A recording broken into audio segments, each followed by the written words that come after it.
Occupy Wall Street camp at Zuccotti Park neared the end of its second month. Winter also approached, and with it, concerns about the challenges of maintaining the camp.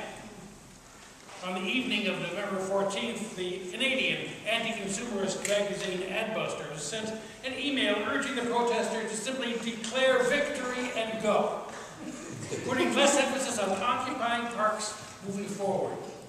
Let's dance like we've never danced before and invite the world to join us, they said. Yeah. But only hours later, at 1 a.m. on November 15th, hundreds of New York City police officers in riot gear descended on Zuccotti Park. Protesters awoke to Klieg lights, helicopters overhead with searchlights, and bulldozers. The protesters resisted with chants of, "Whose park? Our park," as the police began moving in and tearing down tents. What had once made up a village, medical supplies, food, artwork, generators, computers, laptops, the huge library, all was thrown into dumpsters, while over 200 people were arrested.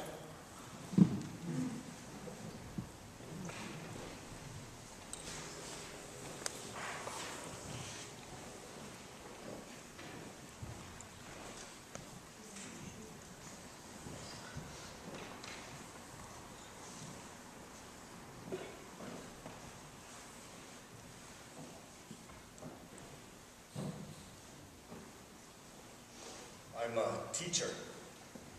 I'm a high school teacher. That's what I did for 12 years of my life. That's what I am. I'm an English teacher. I'm a good teacher. I was Teacher of the Year for 5 years in a row.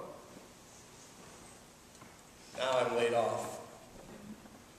And I hope my students are proud of me. I'm in trouble. It was eviction night, and they're charging me with assault on a law enforcement officer. Want to know what I did? I'll demonstrate it to you. Open your hand. This motherfucker took a Star of David that was given to me from an Auschwitz survivor. This breaks my heart. This guy brings his wife's Star of David down to Occupy and gives it to us because he says, "We believe in what you're doing." Sorry. And so this fucking cop took the Star of David out of my hands, and I take it out of his head, and that's the assault. They're charging me with a felony.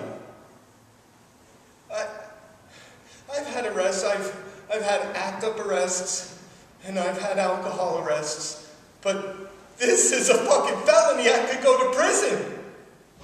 I came here in September, early September. I live in Florida. Oh my God, I should tell you that when I was 16, my Baptist preacher father threw me out on the street homeless. I got on a Greyhound. I was like Eve Plum in Runaway Dawn, that movie. I just went to LA. I had nothing. But when I got there, someone was like, "I'll give you a place to sleep and $100 if you'll suck my dick." So I did. And then I got more expensive. And I kept doing it. I got my GED. I got my college degree. And I don't have student loans because the sex paid for it. And then I stopped being a whore. But I don't regret it ever for a minute. I'm just saying I did what I did. And then I worked for Chase, which merged with Chemical, and they started lying to me. and they wanted me to lie to my clients, but I wouldn't do it. So they fired me, and I became a teacher, and I got laid off. Now, I'm an occupier, and I have nothing. I really have nothing. Yeah, I slept in the park about 2 months. I'm a gay man, I don't sleep in tents. But I did it because it was beautiful, you know?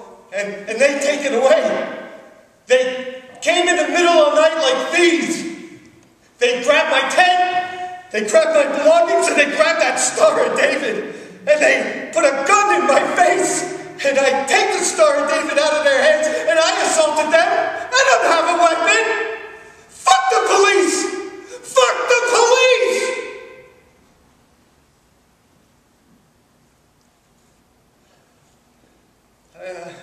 I don't have fun. I have leukemia. I'm dying. If I don't get a bone marrow transplant in 3 months, I'll be dead. We're trying to do a bone marrow drive. I found out months ago, after the cops beat me up on March 17th, I went to the hospital. They did blood tests.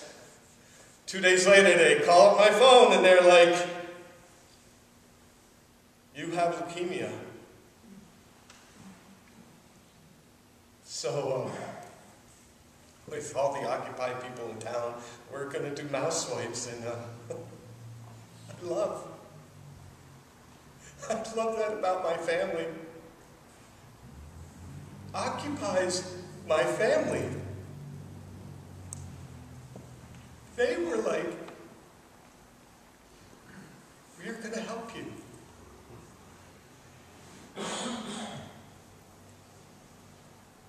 Yeah, we're going to help you.